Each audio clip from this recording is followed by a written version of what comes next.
Notts County Talk player ratings for, I'm going to say, routine 4-0 win over Torquay. Plenty of positives, plenty of 8 out of 10s today, isn't there going to be? We love an 8. We love an 8. We love an 8. Tom, what did you make of that? Come on. 7 wins in a row, 10 goals in the last 2 games. I don't know what more we can say. We're consistent every single game now. Yeah. Like, I've just spoke to Colin for our fan chat, and he said now, in other seasons we'd adapt to teams. We're now playing, and teams are going to have to come and try and work out how to stop us. Yeah. I mean, some team will do it at some point, but at the minute, no one's getting close. Yeah, we're always on the front foot, aren't we? And it's great to see. It's a mentality thing, that is. It really is, and that has to be installed in the players. So it comes back to Luke Williams, doesn't it? And at one point in that first half, speaking to Richard, Notts County Stats, we had 80% possession. Yeah, that doesn't surprise me. It doesn't matter how much we press to win the ball back. The fact we've got 80% possession means they're running a hell of a lot more than us. Yeah. Like, we can do these little bursts of press from Ruben and Langstaff because we don't have to do it often. Yeah. And we're tiring teams out. You can sit in as much as you want, but once that first goal goes in, you've got to come out. And you know, it should have been. I know we scored 4. It should have been 6 or 7. We hit the bar twice. Yeah. And they did put everything on the line. They blocked a lot of shots. Their keeper thought had a good game as well. Yeah. So, And I've got to reference something you said as well. We win 4-0 and Langstaff doesn't score, so that says something in itself, doesn't it? one out of the last 10 goals. And if his touch was better today, everyone's allowed an off game. He scored 2 or 3. Yeah, it just didn't fall for him today, I don't think. There was a chance, the family stand side, and It's a lot of this for Langstaff. There was a lot of a player misses a header and then he has to react. There was a lot of reaction. Yeah, exactly. Yeah. So it just didn't fall for him today, but we'll get on with it anyway. Sam Slocum, incredible. No, genuinely, they had a player on the left that was absolutely rapid, and they kept knocking it over the top and getting in behind, and he swept everything up. He claimed every cross. I thought he was really, really good. Clean sheet, not a save to make, but everything else, distribution, 8. Yeah, I'm going to give him an 8 as well. Why not? Yeah, like you said, distribution great, but he doesn't have to make a save today. But he was really good. We'll go for the wing backs. I'm gonna say this as well. My man of the match today, Aaron Domain. I thought he was absolutely brilliant. He left it all out there today. He was running up and down that wing, crazy. He had a hard task as well because the player he was up against was really putting it on him. Quick. He was quick as well, yeah. And he's done really well, really well. I'm so impressed with him. I obviously can't compliment him enough, but I'm going to go 8.5. He was tired at the end. He was, good sub for Rawlins. Come on. I thought he was going to get his goal against Torquay. And you're looking there, and we'll get onto Cameron as well. Their fans are obviously thinking, because when Torquay came here last year, got the 1-1 draw, I think it was. The main and Cameron weren't fantastic today. Different story. Different class. Yeah. Claps them off as well. The Torquay fans clapped them off. We're giving him a bit. He was brilliant. I'm going to go 8. Yeah, that's fair enough. We'll go other side then. We'll go Chickson. I just want to say this before you go on to what you're going to say.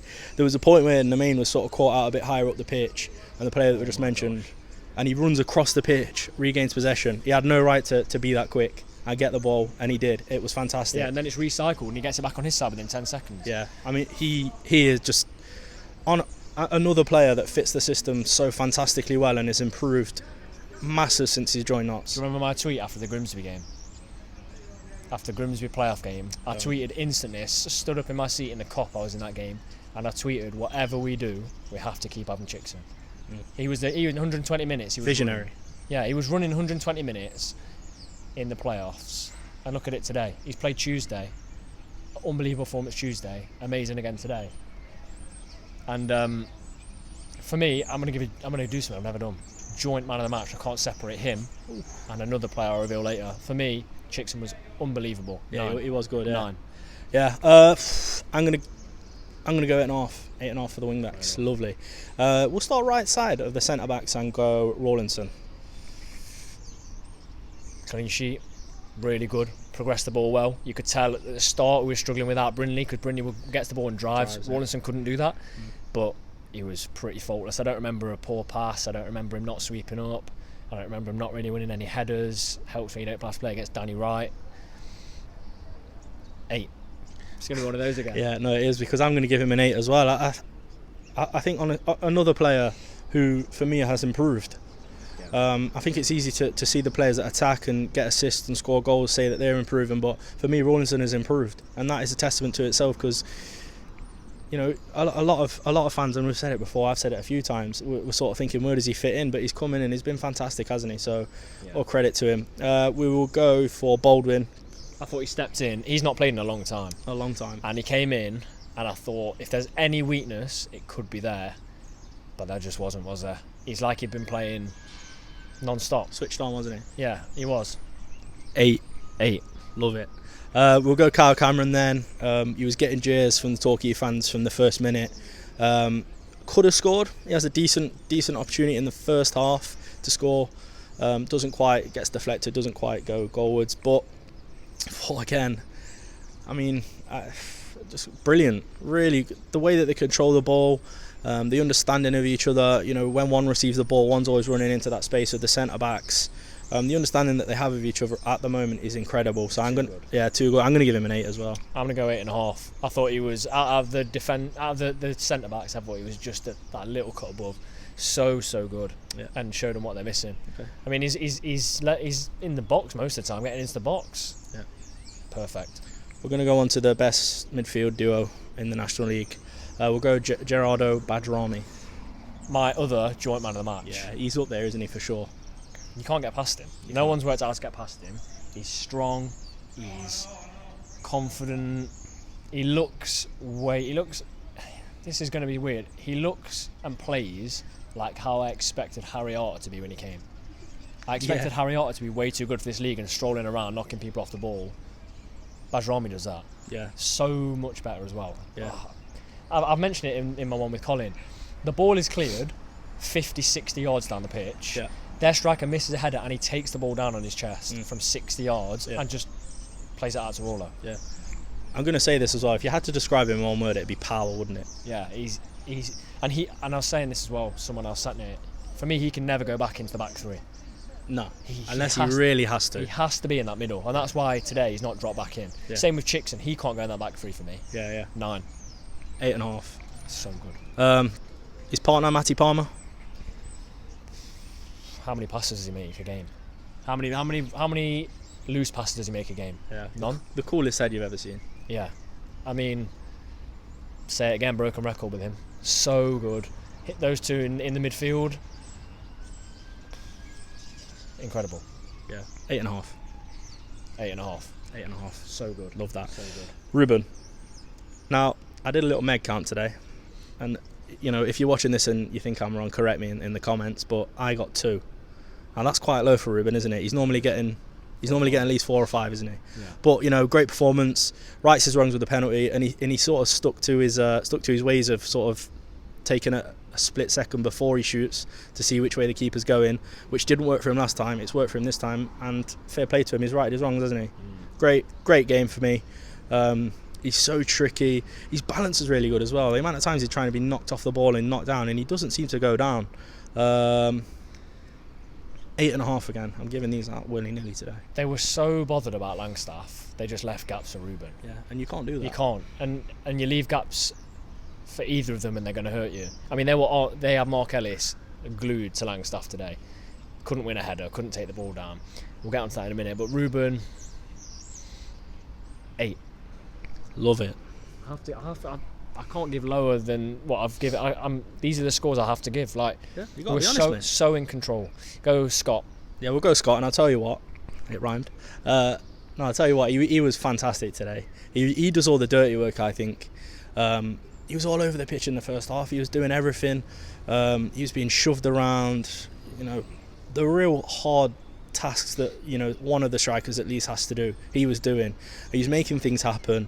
He was really good, and I think he's probably one of the unsung heroes in today's game, but I'm going to give him an 8 as well. He needed to have the ball passed to him a bit more. There was an opportunity where Langstaff turned and hit it, and he was in it. He would have scored. I have no doubt he would have scored. He had basically the freedom of the 6-yard box to score. But you know, it's a different story with that one. But I just thought he was really, really good. I'm going to go 7.5. Yeah, that's fair. We'll go Langstaff then. Unbelievably, the lowest rating of the team when you scored 4 for me is Langstaff, 7. And that's not because he played badly. Like, 7 is a decent score for a striker that hasn't got a goal. Yeah. It's the game today where nothing's come off. It's that one game where nothing's really come off. And look, I already explained it earlier. It was one of those where players were jumping in and missing the ball, and he's got a split second to adjust. Yeah. And you're never going to score every game. No, you're not. But the fact is on the pitch took Mark Ellis's attention away from him pretty much all game. And when I saw Ellis on the team sheet, I thought, here we go. Signed him 2 hours before kickoff. Here we go. He's the kind of man in the dressing room that's going to say, look, I've played here before. Straight into him. Got clapped off as well. Yeah, but I know 7. But I mean, I've given 9.5 the rest of the season. Yeah, still very good. Yeah, I'm gonna give him a 7.5 because I think his running bumps him up at least another half a mark because he just doesn't stop. He doesn't stop. The guy's got energy. We'll go on to the subs then. We will go for Adebayo Rolling. Should have come on 5 minutes earlier for me. The man was absolutely dying. He was. I mean, that's not fitness wise. That's how much Leaving he out put in. And he's probably had to mark the fastest player I've seen us play against this season because at one point he had a man for pace, and you don't see that often. But Adebayo Rolling is dangerous. Wasn't on a massive amount of time. I'm going to go 7. Yeah, I'm gonna go 7 as well. Thought he was good. He's got that pace, hasn't he, as well? It's almost a like for like replacement. Other than Adebayo Rolling is a little bit taller. We'll go to the goal scorer then. Castro, great goal, wasn't it? Yeah, it was. Offer something different off the bench. I didn't think he was very good against Colville, and I said it. Yeah. And today he came on, different mentality, switched on the whole time, winning the ball. He offers something a little bit more. Langstaff, the ball didn't stick with him because Ellis was so tall and powerful. Castro wins a few headers, and all of a sudden they're pushed back, and it looked like we weren't going to get any more than the 2, which would have been a travesty because it should be so many more. Great goal. Yeah. And he's got that threat from outside the box. And the final sub was Austin. Yeah. Took him 4 or 5 touches to actually get it right. Yeah. The first touch within seconds set them on the counter. The second touch almost did the same. But his energy is unmatched. Yeah, and there's no one in that team that runs as much as him. He hit the bar as well, possibly didn't he? Chicks, and he did hit the bar. Yeah. He did hit the bar. I'm going to go for...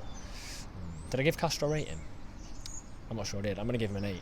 I'm going to give him a 7.5. Yeah, and Austin, I'm going to go 7. Yeah, I think that's fair. 7.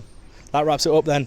It's tough up here, isn't it, at the top of the league? Wrexham win again today. We've just got to keep going, keep winning. Match their goal difference. Got the goals they've scored as well, which is important. Yeah, that's very important. So we just need to keep scoring goals, keep winning games, and keep the ball rolling.